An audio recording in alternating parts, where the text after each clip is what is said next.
My husband and I are dairy farmers in southwest Victoria.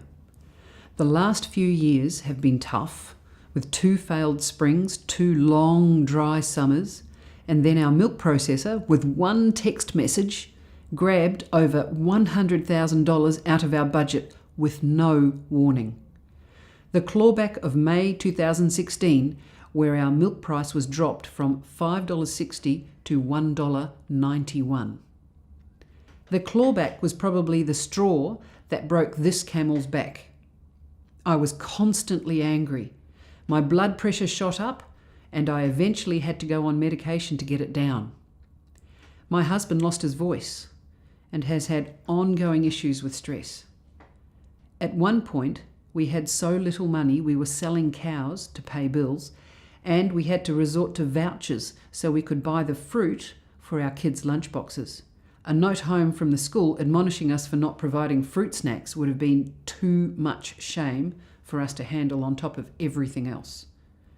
Then one day, after yet another angry interaction in the dairy, my husband said to me, "Did you hear how you just spoke to me? I'm not the one you should be angry with." It made me stop and think. That changed everything, and we began to fight back. There were 3 main things that helped me through. The first was to hug. I hugged my husband and children, I hugged the cows, I hugged friends, and it felt really, really good. The second was to sing. I put the earphones in and sang when I walked the cows home for milking. I sang while I washed the milking cups in the dairy at the end of milking. I sang when I washed down the yard. I sang while I watered the garden.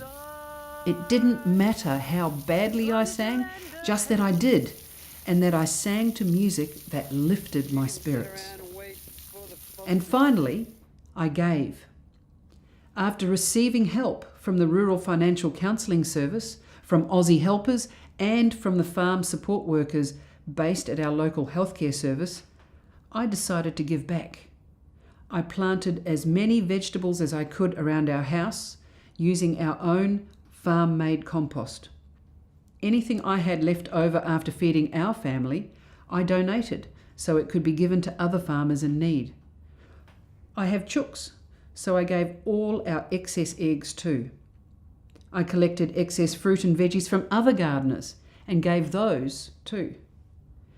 That giving gave me a purpose beyond looking after myself and my own.